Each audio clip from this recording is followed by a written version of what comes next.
आज हम लोग स्टार्ट करने वाले हैं दिल्ली सल्तनत। ठीक है, दिल्ली सल्तनत में 5 वंश थे: गुलाम वंश, खिलजी वंश, तुगलक वंश, सैयद वंश और लोधी वंश। इस वीडियो को स्टार्ट करने से पहले मैं आपको बता देना चाहता हूँ कि मैंने इस स्लाइड्स की सारी नोट्स बना कर रखी है। मतलब मैंने इस नोट्स से अपनी स्लाइड बनाई है और उसी से मैं आज आपको पढ़ाने वाला हूँ। ठीक है, तो ये नोट्स मैं अपने टेलीग्राम चैनल पे डाल दूँगा, आप वहाँ से इसे रीड कर लीजिएगा। ठीक, तो हम लोग चलते हैं। आज हम लोग पढ़ने वाले हैं दिल्ली सल्तनत के बारे में। ठीक, तो दिल्ली सल्तनत में 5 वंश। तो पहला वंश था गुलाम वंश। तो आपको इस गुलाम वंश पढ़ने के लिए थोड़ी सी पीछे की एक कहानी सुननी पड़ेगी। ठीक है, तो आप 5 मिनट के लिए वो कहानी सुनिए। देखिए, दिल्ली में पृथ्वीराज चौहान का जब शासन हुआ करता था तब अफगान का एक शासक था। अफगान का एक गौर शासक था जिसका नाम था मोहम्मद गोरी। तो मोहम्मद गोरी दिल्ली पर आक्रमण किया लूटपाट के उद्देश्य से। तो उस समय मोहम्मद गोरी और पृथ्वीराज चौहान का युद्ध हुआ। इसे त्रायन का प्रथम युद्ध कहते हैं। ठीक, तो त्रायन के प्रथम युद्ध में गोरी की हार होगी, पृथ्वीराज चौहान की जीत होगी। लेकिन जब दूसरा युद्ध हुआ तो यही उल्टा हो गया, उसमें मोहम्मद गोरी की जीत हो गई और मोहम्मद गोरी अब मतलब दिल्ली पर शासन करने लग गया। लेकिन उसे दिल्ली पर शासन नहीं करना था, दिल्ली पर सिर्फ वो जितना भी खजाना था, जितना भी धन दौलत था, वो लेकर के अफगान जाना चाहता था। तो अब देखिए, जो दिल्ली में उसने अपने एक गुलाम, उसका एक बहुत ही खास गुलाम हुआ करता था मोहम्मद गोरी का, कुतुबुद्दीन ऐबक।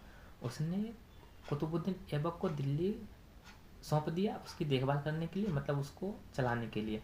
ये जो कुतुबुद्दीन ऐबक था वो मोहम्मद गोरी का गुलाम तो था ही, लेकिन इस कुतुबुद्दीन ऐबक ने मोहम्मद गोरी की बेटी से विवाह भी किया था, इसलिए वो उसका दामाद भी था। ठीक है, इसीलिए इस वंश को गुलाम वंश कहते हैं, क्योंकि इस वंश में जितने भी आगे भी जो राजा आए होंगे वो भी गुलाम ही थे। जैसे कि इस इल्तुतमिश को देख लीजिए, ये इल्तुतमिश कुतुबुद्दीन ऐबक का गुलाम था, लेकिन इस इल्तुतमिश ने भी कुतुबुद्दीन ऐबक की बेटी से शादी कर ली और फिर ये भी बाद में इस वंश का राजा बन गया, तो इसीलिए इसको गुलाम वंश कहते हैं। ठीक है, तो अब देखिए, आप इस कहानी के बाद से अब इस स्लाइड से रिलेट कर पाएंगे। तो देखिए, दिल्ली सल्तनत शुरू हुआ था गुलाम वंश से, और गुलाम वंश की स्थापना किसने की थी, ये एक इम्पोर्टेंट क्वेश्चन है। गुलाम वंश की स्थापना कुतुबुद्दीन ऐबक ने की थी, और कब की थी, 1206 में की थी। ठीक है, और ये 1206 से 1210 तक ही शासन कर पाया था। लेकिन जो दिल्ली सल्तनत का गुलाम वंश चला था, वो गुलाम वंश चला था 1206 से 1290 तक। ये भी एक इम्पोर्टेंट क्वेश्चन है, ये भी प्रीवियस में पूछ चुका है। लेकिन ये भी एक क्वेश्चन है कि दिल्ली सल्तनत कब से कब तक चला था। ये 1206 से 1526 तक चला था। दिल्ली सल्तनत में 5 वंश थे। 5 वंश में पहला वंश गुलाम वंश था, और गुलाम वंश का स्थापना कुतुबुद्दीन ऐबक ने की थी। ये कुतुबुद्दीन ऐबक कौन था, मोहम्मद गोरी का एक मतलब गुलाम था। ठीक है, अब देखिए, हम लोग को डिटेल से पढ़ना है कुतुबुद्दीन ऐबक के बारे में। मतलब पहले तो हम लोग पढ़ेंगे गुलाम वंश के बारे में, फिर गुलाम वंश खत्म हो जाएगा तो खिलजी वंश, खिलजी वंश के बाद तुगलक, तुगलक के बाद सैयद, सैयद के बाद लोधी। तो हम लोग इस गुलाम वंश के अंदर पढ़ेंगे सबसे पहले इन शासकों के बारे में। सबसे पहले गुलाम वंश की स्थापना की थी कुतुबुद्दीन ऐबक ने। उसके बाद धीरे धीरे करके हम इन शासकों को पढ़ेंगे। तो हम लोग कुतुबुद्दीन ऐबक के बारे में डिटेल से जानेंगे। ठीक है, तो अब देखिए, हम लोग नेक्स्ट स्लाइड में चलते हैं। कुतुबुद्दीन ऐबक जन्म और प्रारंभिक जीवन। कुतुबुद्दीन ऐबक का जन्म तुर्किस्तान में हुआ था। वह मूल रूप से एक गुलाम था, जैसा कि मैंने आपको कहा था कि वो गोरी का एक गुलाम था। ठीक है, बचपन में ही उसे गुलामी में बेच दिया गया था और बाद में उसे मोहम्मद गोरी ने खरीद लिया। ऐबक ने अपनी योग्यता, निष्ठा और युद्ध कौशल से गोरी का विश्वास जीत लिया। ठीक, यहाँ तक आपको समझ में आ गया होगा, ये मैंने आपको पहले ही बता दिया है। मोहम्मद गोरी ने उसे धीरे धीरे अपना प्रमुख सेनाधिकारी बना दिया। अब भारत में कुतुबुद्दीन ऐबक की क्या भूमिका रही वो देखें। मोहम्मद गोरी ने जब भारत पर आक्रमण किया तो उसे कुतुबुद्दीन ऐबक को अपना प्रतिनिधित्व बनाकर दिल्ली और उसके आसपास के क्षेत्रों की देखभाल का काम सौंप दिया। ये मैंने आपको बता दिया और यहाँ पर लिख के भी दे दिया, आप इसको पढ़ लीजिए। गोरी की मृत्यु 1206 ईस्वी के बाद गोरी की मृत्यु के बाद ऐबक ने स्वयं को स्वतंत्र शासक घोषित कर दिया था।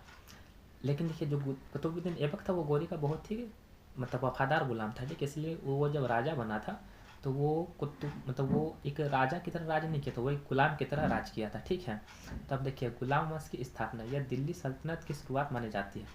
जो गुलाम वंश है यहीं से दिल्ली सल्तनत की स्थापना मानी जाती है। गुलाम वंश जब स्थापित हुआ वहीं से, यानी कि कुतुबुद्दीन ऐबक जब राजा बना था गुलाम वंश का, वहीं से दिल्ली सल्तनत की स्थापना मानी जाती है। ठीक है, वहीं से दिल्ली सल्तनत की शुरुआत हुई। तब देखिए, शासनकाल ये बहुत इंपॉर्टेंट है। शासनकाल 1206 ईस्वी से 1210 ईस्वी तक चला था। लगभग 4 वर्ष तक ही कुतुबुद्दीन ऐबक शासन कर पाया था। इसकी राजधानी क्या थी? तो इसकी राजधानी लाहौर थी, जो आज के पंजाब मतलब आज के पाकिस्तान में है। तब पाकिस्तान और भारत तो एक ही हुआ करता था, ये तो बहुत पुरानी बात है। अब देखिए, कुतुबुद्दीन ऐबक ने दिल्ली की बजाय लाहौर को अपनी राजधानी बनाया था, क्योंकि वहाँ उसकी शक्ति बहुत अधिक थी।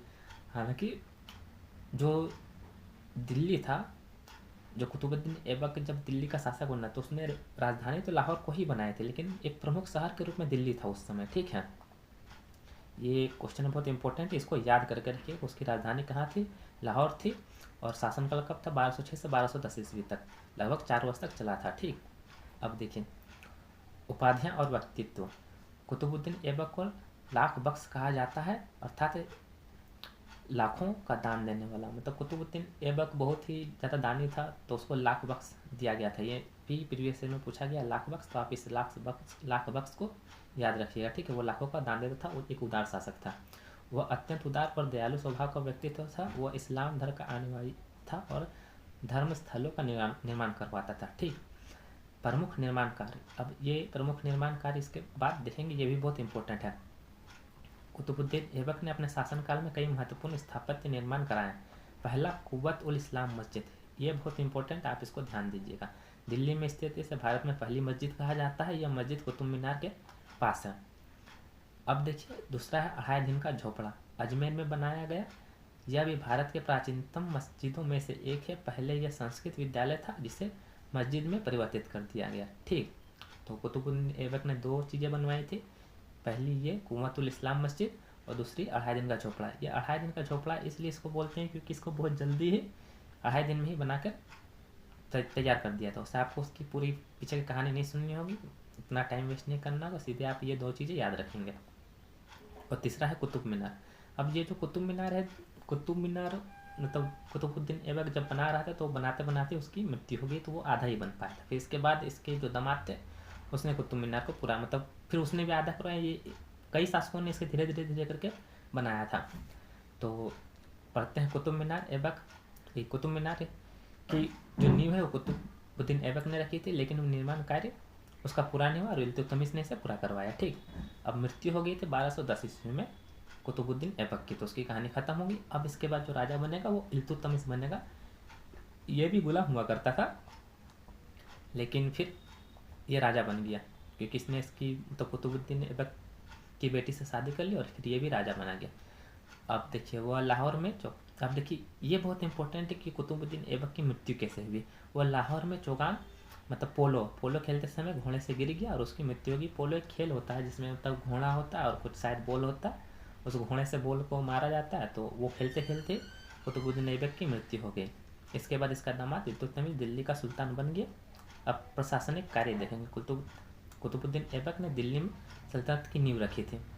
ये पहला है, ये उतना इम्पोर्टेंट नहीं लेकिन फिर भी मैंने लिख दिया। हालांकि इसका कार्य तो सभी राजा करते हैं, तो आप इससे पढ़ भी सकते नहीं भी, ये इम्पोर्टेंट नहीं। इसके बाद देखिए कुछ बिंदु, ठीक है, जो इम्पोर्टेंट है रेलवे और एसएससी एग्जाम के लिए और भी अदर एग्जाम के लिए। तो देखिए यहाँ से पढ़ो।